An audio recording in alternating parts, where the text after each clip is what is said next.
The mostly weekly podcast from Root and Hero Plumbing and Air. Here to talk to heroes about business and the trades. With your host David and Cat, their own via attack. Oh yeah, this is the Hero Talk theme song. Ooh yeah, this is podcast weekly. Well, mostly it is. Don't worry about it. Okay, this is the Hero Talk theme song. Ooh yeah.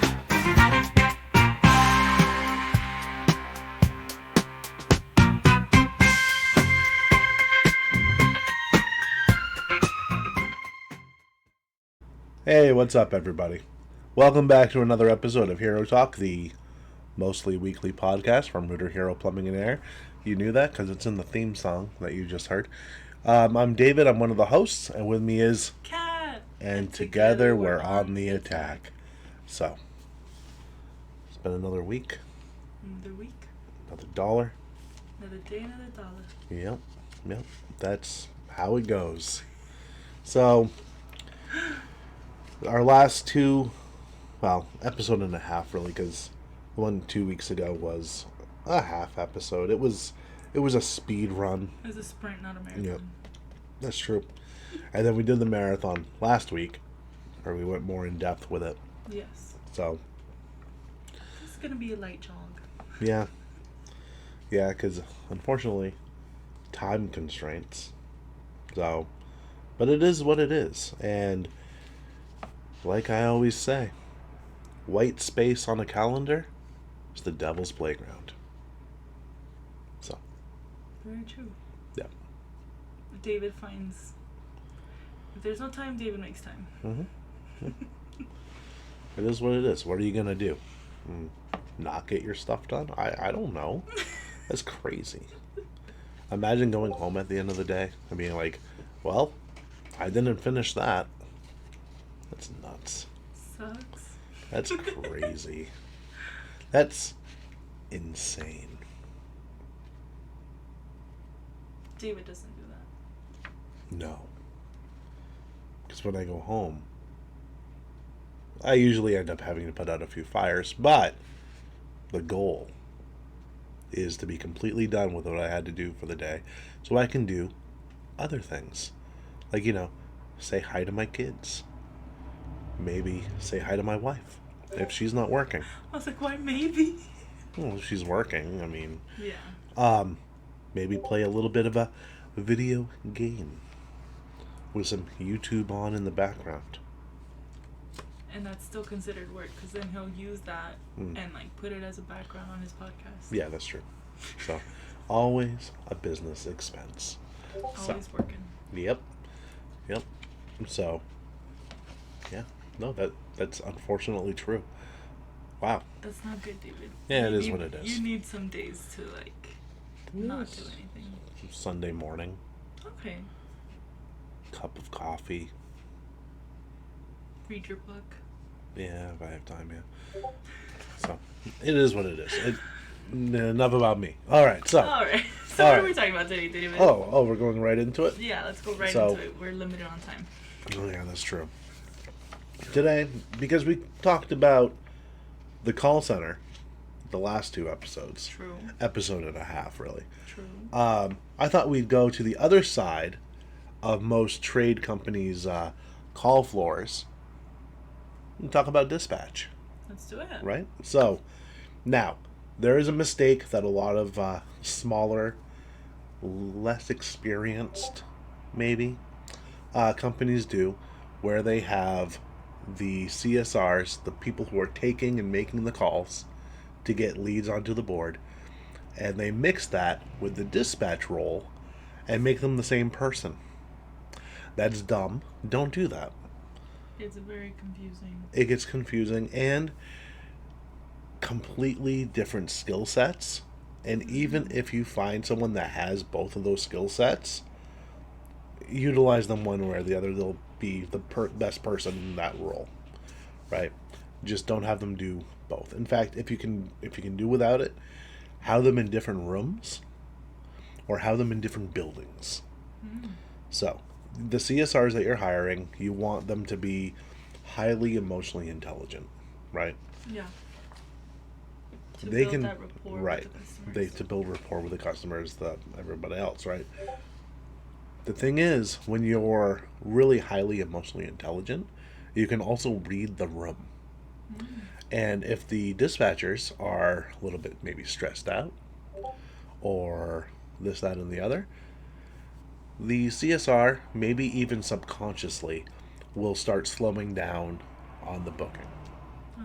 right? And the CSR's job is to book for volume, right? I always likened it to like a bucket, right?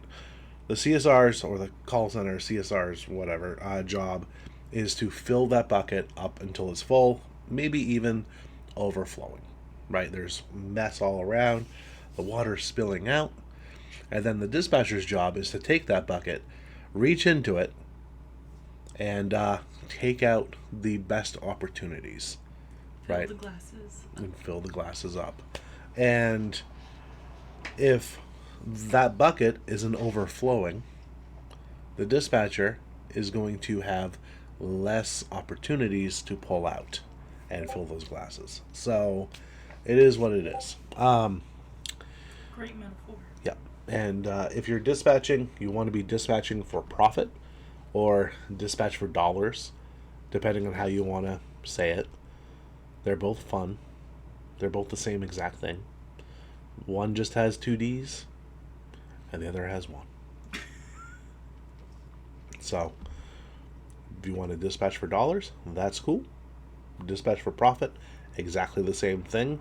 Dispatching for profit sounds more professional. Dispatch for dollars sounds more fun. DD versus DP. Yep, exactly. This is a family show, Kat.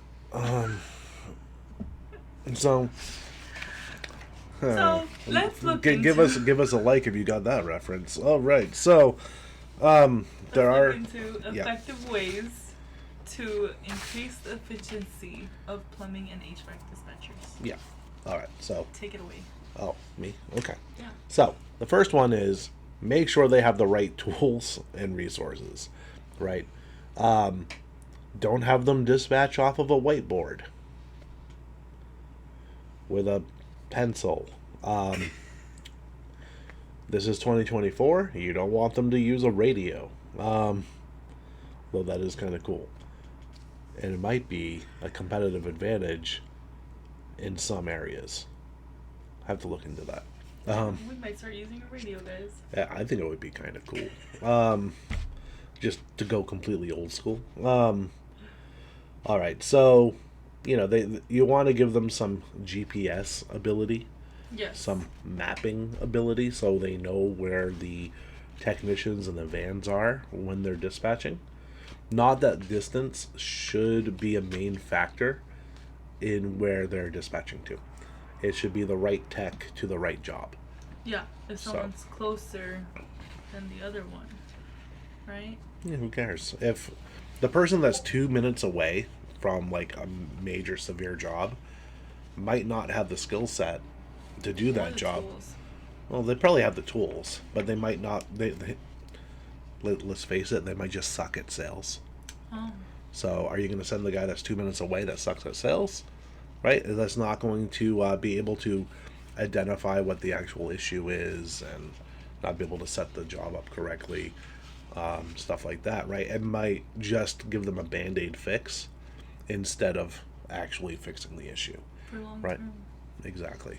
So, because you want to go for long-term fixes, you don't want to be like the mechanic that does a half butt job and so you're back there next month.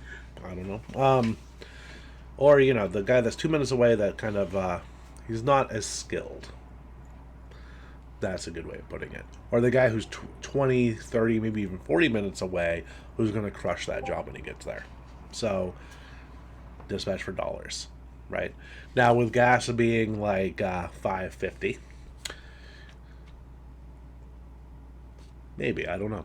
So, Very true. yeah. So, establish clear dispatcher scripts. I'm not a fan of scripts. Scripts are stupid. guidelines and things that need to be said are different than a script. A script is verbatim. Yeah, So. like just key points. Yeah. Key points. You have to do this in the call. Any way you go about it, any order, that's perfectly fine. Doesn't matter. Just have it make sense. Yeah. Right? Yeah, it's weird. So, optimize technician scheduling. This is really easy because you know when the calls are coming in. If you have any semblance of software for your phone system, for the CSRs, right? You know when your heavy times are, Yeah. right? If you don't, either get that software or just start paying really good attention and be like, oh, it looks busy right now. Yeah. Maybe we should staff some technicians. So, for service requests, for emergency services, there's a couple of high points during the day. There's early morning. There's like Before afternoon work. before work. There's afternoon, which kind of coincides with kids getting out of school because kids get out of school incredibly early now. And then there's the 5 o'clock when people are getting home from work. And then there's like the 8 o'clock, right? And Right then, after dinner, they're ready for their work. yeah. So, and have technicians scheduled up there. Now, if you're an 8 to 5 shop, What are you doing? that's weird. Are you a bank or a plumber? I don't know. Because toilets don't care what time of day it is, right? So, then, you want to keep monitoring the KPIs, the metrics, which we'll get into. We have time. So, things like response time, on-time arrival rate, average miles traveled, even things like close rate, conversion rate, average ticket, Yeah. stuff like that you want to keep track of because that's going to tell you if the dispatcher is assigning and dispatching the correct technician to the right job. Is especially with that conversion rate and that average ticket size. So, improve dispatcher technician communication. Either have them on like a chat thread or what have you. Yeah. As easy as possible for that communication to always Yeah. be there. Yeah, and you want real time communication. You don't want to go through like frickin' emails or something because emails honestly are like the least priority. In fact, I don't do it anymore because I just forgot to reset up my alert thing. But I was checking emails like twice a day and got a lot more done. I need to set that back up again because now it's just like there's nothing worse than getting bogged down in emails. So let's talk about some KPIs really quick, and then yeah. So response time. This one's a really easy one. When did the service request come in? When did the dispatcher respond to it? Right? Either through getting a technician out there or, unfortunately having to delay or reschedule. Yeah. So, how long did it take?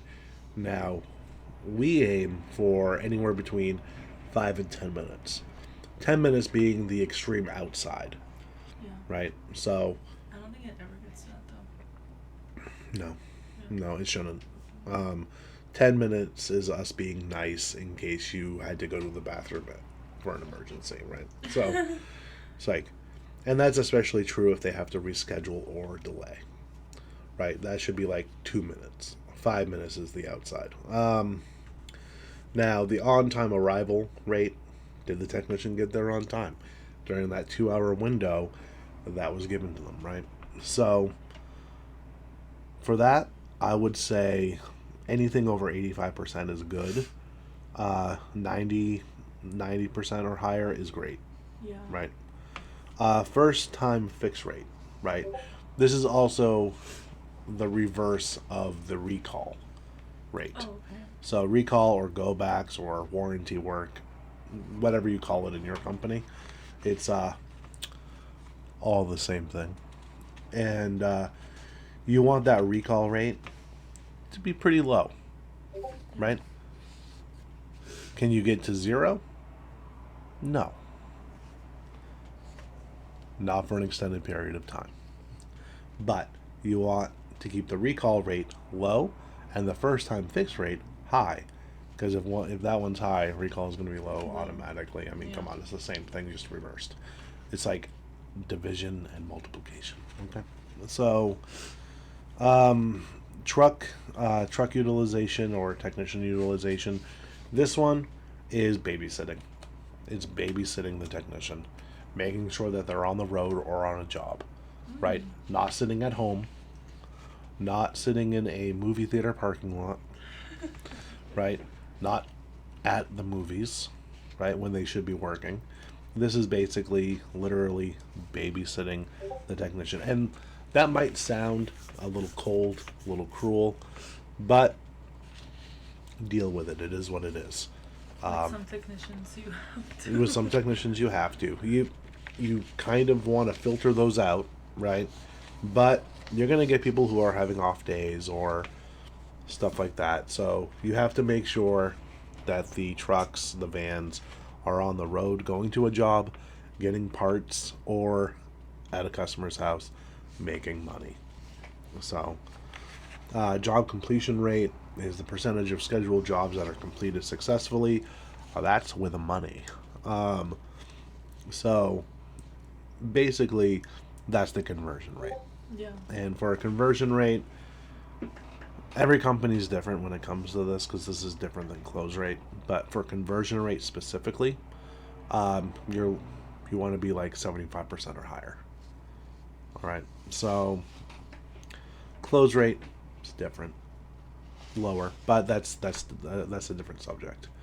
So, and then some control over overtime hours, because what's the biggest hit that a lot of companies take? Payroll.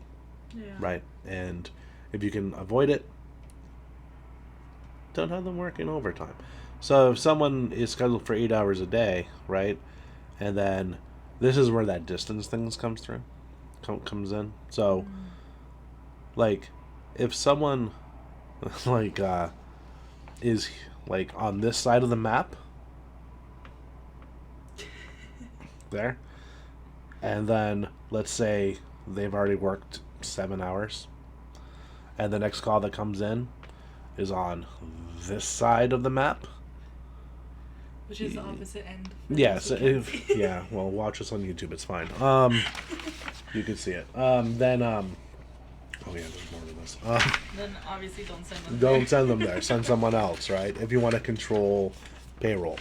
Average jobs per technician is another one, right? So more the merrier. Without burnout, there's a Goldilocks zone for how many jobs a technician can run in a day, effectively, without burning through the calls, right? And making sure to take care of the customer.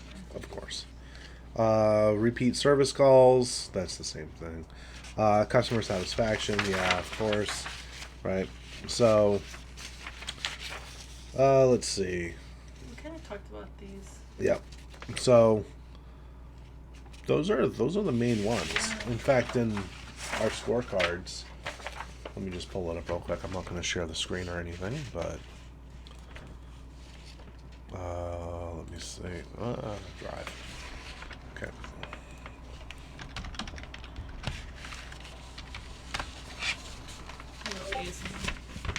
Yep. All right. So, this is what we track on our dispatch KPI scorecards. Okay. Number of jobs dispatched. That's good to know, right? Number of jobs dispatched over that resulted in over a certain amount, right? Which is basically a repair, right? So, we do track number of service tied-in activities, although that doesn't tell the full story because outcomes outweigh outputs a lot. So, but conversion rate, on-time percentage, cancellation percentage, right? And that's the jobs that like get canceled after it got dispatched. So, yep. Those are terrible. Those are terrible, but they also should be very, very low. Yeah. Right? And job average. Also, on time percentage, conversion rate, which is up there still, job average. I don't know why it's on there twice. I'm gonna have to talk to Calvin. It is what it is. Plus, I'll just rattle through these really quick because we don't got that much time left. All unconfirmed. This is like the next available emergency calls, called within 10 minutes, right? All the ones that's scheduled out for a 2 hour window, called a minimum of 30 minutes prior to time frame, right? So if they booked for 3 p.m. to 5 p.m., they'd get a call around 2:30, Yeah. right? So They want that quick service. yeah. So the dispatcher verified the address, right? Because sometimes CSRs make mistakes, or the customer makes a mistake. Or just the phone. You can't really hear all the time. Right. Or Service Titan or your CRM made a mistake when it verified the address and the CSR didn't double check. So Service Titan used to be, yeah. Service Titan used to be very notorious for cutting off or the street numbers, and then still booking the call. So it was like, okay, fine. Did the dispatcher confirm the issue? Right? Because sometimes customers don't know about plumbing, and the CSR is pretty much notating what they're putting down, asking a few probing questions and everything, but pretty much just putting down what the customer said. Yeah. The dispatcher has to be a little bit more knowledgeable when it comes to plumbing and HVAC, so they can ask the actual questions, or if they listen to the call, they know what the customer's trying to say. Right? So, what I'm getting at is keep your CSRs ignorant of plumbing, other than the usual stuff, the stuff they need to know. The basic Like, knowledge. they should know basic terms and tools and things, so if a customer says, like, ball cock, they don't burst out laughing. So, Do you want to tell the people what that is? it's a plumbing part. What do you want? So, to be fair, the first time I saw it at, like, Home Depot, I did burst out laughing. So, same with gas cock. It is what it is. The dispatcher confirmed with the client. They made sure the client was home and ready for the technician. Same with the technician, not the home part, but the ready part, right? They used click to dial, so the call was recorded. Also very important. They informed the client that with Service Side, they get a little text message, the customer does, saying, hey, this is so-and-so, they're on the way. Let them know that, because that's like opting in so that we can text them, right? And if they got to this part, right, and they tried calling, they leave a voicemail, they send a text message, right? So, and then did the dispatcher leave notes? Please make sure your dispatchers leave notes, Always. and then have them update tags, things like that. So, yeah, those are, in a nutshell, this is another speedrun edition, but I don't think we need to elaborate on this, No, yeah. right? Because you'll know if you have a good dispatcher, if those metrics are met, and revenue goes up, and cancellations go down. And clients are happy. Clients are happy. So, that's how you know you have a good dispatcher, because the dispatcher is one of the most important pieces in your business puzzle when it comes to building revenue and generating profit. So it is what it is. So shout out to our dispatchers here at Rooter Hero. The good ones, yeah. Oh, they're all good. Yeah. Kidding, they are. But yeah, they're the ones that are making it so that the technician can get to the job, right? So, Quickly, efficiently. yeah, and making sure that the right technician is getting to the right job. That's the most important part of being a dispatcher, right? It's knowing the people, knowing the technicians that well, or knowing what their skill sets are, Yeah. and matching them up with the correct job type. So, can AI do that? Yep. Can people do it? Yep. It is what it is. So, anyway, do you have anything else? That's it. So All right. make sure you guys look out for those metrics, guys. Yep. You want to tell them the fee? You want me to tell them the fee? I don't care. If you guys like this video, or if you're listening on podcast platforms, go ahead and give it a thumbs up, subscribe, and let's make the show grow. We'll see you guys next week. All right, bye.